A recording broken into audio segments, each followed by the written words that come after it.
So I went to my first ever bachelor party for my friend Jake, who's getting married this year. Jake did the very conventional bachelor party location of good old Las Vegas, Nevada. Las Vegas, baby. All of my friends, Jake and everybody, they were Ubering to the casino, and I got there early. In the 10 minutes it took for them to Uber over, I lost $3,000. Okay, Saturday starts, and this is the big day. This is the full day I'm there. Now, I went to bed at like 6 a.m. because I was degenerately gambling, but we had to wake up at 10:30 to go to a pool party. Our main man, David Guetta, was performing at 11 a.m. So we all got up at 10:30, and like just to paint a picture, it was about 8 of us, and we were all wearing shirts that said, "I'm not the groom, but I'm a groom's man," matching. All of us, except for Jake, who's wearing a shirt that's like, "Who's got 2 thumbs and's getting married?" This guy.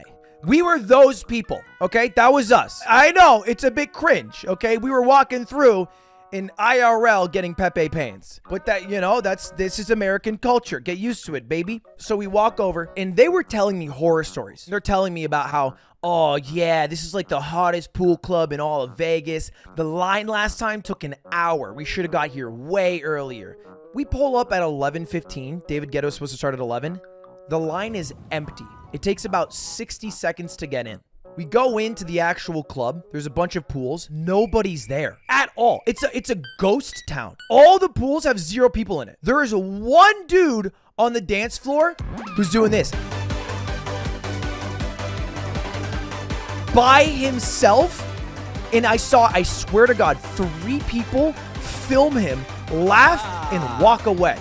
He did that for an hour and a half by himself. And I was like, what the fuck? What's going on? Why is there nobody here? Now, they were getting drinks, and while they were getting drinks, I made my way over to a little food place. And here's the biggest thing you have to learn about Las Vegas. Tipping culture gets you everywhere you want in Vegas, aka money gets you everywhere you want to go in Vegas. So I ordered a croissant, $16, by the way, for a bacon, egg, and cheese croissant. But I gave a $20 bill, and then the guy gave me back the change. I got the croissant. I gave him back the 4. The moment I gave him the 4, it was like a fucking GTA NPC, and it unlocked a new voice line, and the guy took my $4 and said, "Oh, by the way, if you ask for a cup with ice, you can fill it up in the bubbler, and then you won't have to pay for the water bottles." And I was like, okay, can I get a cup with ice? And he's like filling a cup with ice, and he's like, and then while he's doing it, he's like, "Oh, and I should mention, David Guetta's not getting here till 3:30. Good luck." And I unlocked a piece of information that we had not known going into this. Because when you looked at the website, when you buy the tickets online, it says David Guetta, 11 a.m. The actual time he was coming, 4.5 hours later. I wolfed down my croissant and I walked back to my group, where I was handed a drink that I promise you has killed men before. This is a 32-ounce bottle. I was handed something this large.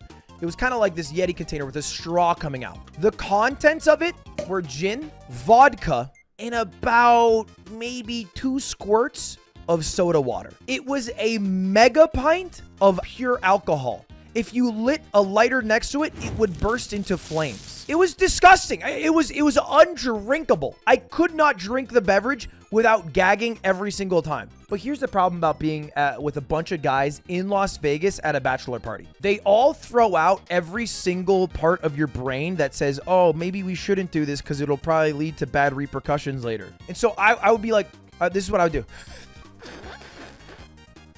And then I'd place it down. And then one of the guys, almost like a rotating group, would come to me with the drink that I put down on a table. And they said, "Hey, you put this down. Keep sipping." And I would go. And then someone else, "Hey, you put this down. Keep sipping." And I was like, what the fuck are we doing here? God damn, if we got served Kool-Aid by a cult leader, you guys would be telling me to sip it. I was getting mob mentality. They warned us when they gave us the drink that the drink was supposed to last you the entire day. It was an insane amount of alcohol. So again, I'm sipping. Everybody else is going hard. They went from here down to here. It's like me and my friend Zach, who are like keeping it kind of like, man, we're up here-ish. Just to paint a picture of how drunk this alcohol got some of the guys, one of the guys who we were with threw up in the pool and got kicked out before anyone was even there. It was so obvious he was drunk because nobody was even there. David Guetta wasn't even out, and he was like by himself in a pool, and he threw up in it. And they were like, okay, well, you got to go. But that also created a window of opportunity. We put all of our things into a locker. I put the code 1337. And this is where I you know what? I was a bad friend. I went with Jake, and I had been gambling with Jake. And Jake spun it up from $100 to $800. And me and Jake went to the locker because we had to get some of our things out because the guy got kicked out. And when we walked over to the locker, Jake spilled his drink. Slow motion. And maybe a third of it poured out. And he's like, oh no, that was like $40 of alcohol. And I was like, oh dude, no, that sucks. Let me just fill it up a bit for mine. And he hesitates for a moment, and he has like two parts of his brain. One that wants to bully me into drinking, and the other that wants to drink himself. And he's like, oh, okay. And I go, here you go. I re-up. I am left with maybe this much. Jake has a brand new container. This starts the beginning of the end for Jake's day and evening. I go back to gamble a little more. Jake walks over to me like this. How much money am I up, dude? How much money am I up? And I'm like, you're up 700. So he's like, I got $700. I'm like, no, you have 800. He's like, I'm up $800. He's like, dude, give me some money to gamble with. I'm like, no, Jake, you shouldn't. But he keeps pushing me. So I give him like a couple hundred to play with. 5 minutes later, he comes right back. Can you give me some money to gamble with? Jake, what happened? He's like, well, I lost the money, but I need to win it back. It's so, I do this to him. I go, buddy, that was all of it. He's like, oh, we tried.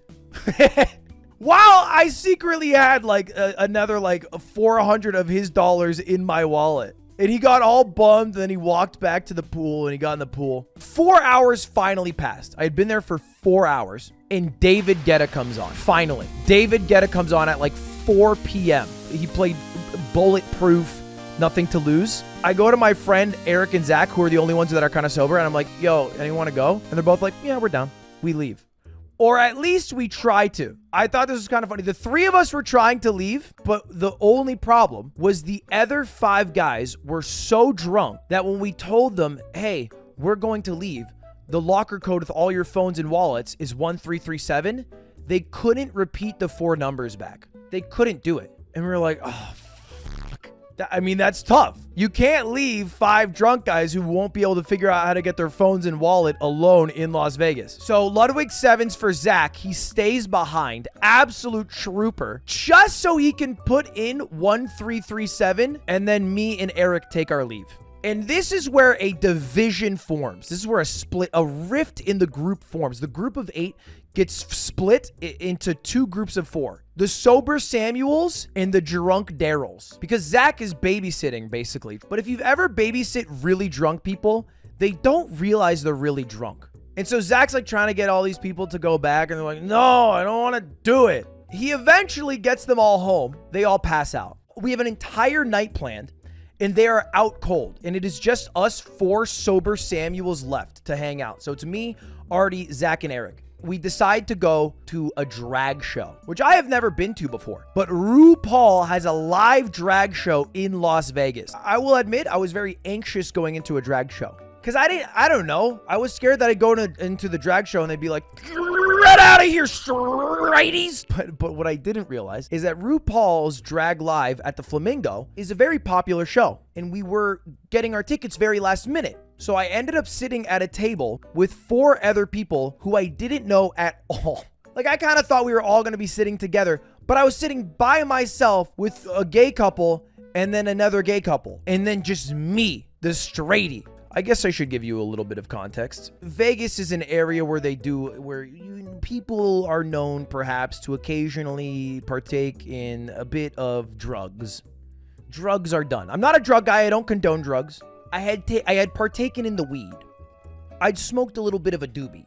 I huffed a little devil's lettuce. I'm not happy that this entered my body. And if I lose a few of you as fans today, I understand. Okay, don't say Lamau drugs like weed's lame. What do you want me to say? We took ketamine to go to a drag show? I smoked a pot cigarette. But the problem with smoking a pot cigarette is you become a little more anxious and you become a little more self-conscious. So when I'm the only straight guy sitting at a table with gay couples at a drag show, I was like even more paranoid. And Ginger Minge, who was the host of this drag show, was a god at crowd work and would specifically call people out, had people come on a stage. And the whole time I was like, oh, please don't be me. Please don't be me. And there was even certain, this is embarrassing. There were certain points where they were like, if you're here with your partner, everybody clap, and everyone would clap. And then they're like, if you're here and you're gay and single, everybody clap, and everyone clapped. And it was like, and everyone was like, yeah. And then Ginger was like, if you're here and you're straight, clap. And nobody clapped, so I didn't want to clap. Because I thought it'd be weird if I was at like a drag show and I was like, yeah! Wow! Boobies. I thought that'd be weird, so I didn't clap. But the problem with not clapping is it made everybody at the table with me think I was gay. Which isn't that big of a deal, by the way. I'm okay with them thinking that. But so the way it worked is there was two booths that were U-shaped. So it was like this and like this. And I was sitting here and my friend Artie was sitting here and there was a divider between us. And he did the same thing I did because we both smoked weed and we were both self-conscious. And when he sat down, his booth wasn't fully filled out. And there was like these two older women. And they were like, oh, you're gonna love who you're sitting next to. And then the other person goes, or maybe you're gonna hate it. And my friend Artie was like high and self-conscious. And he's like, cool. And then walk in two young women. And then they sit down and he doesn't clap at the part where they're like, clap if you're straight. And they're like, oh, so you hate this. Like implying like, oh, you hate sitting next to women because you're gay and you'd love to sit next to a man because a man would make you so fucking rock hard because you're so gay. Dude, the guy behind me kept chirping too because if you've never seen RuPaul's drag show, it's basically 5 people who are doing drag. Naomi Smalls, godlike, like 8-mile long legs. Naomi, if you guys know RuPaul's, I stand Naomi Smalls. Everyone else, you can throw them out. Not as big of a fan. But they have this thing, just to give some context, in RuPaul's drag show, they have this thing called Pit Crew. And they go, oh, Pit Crew.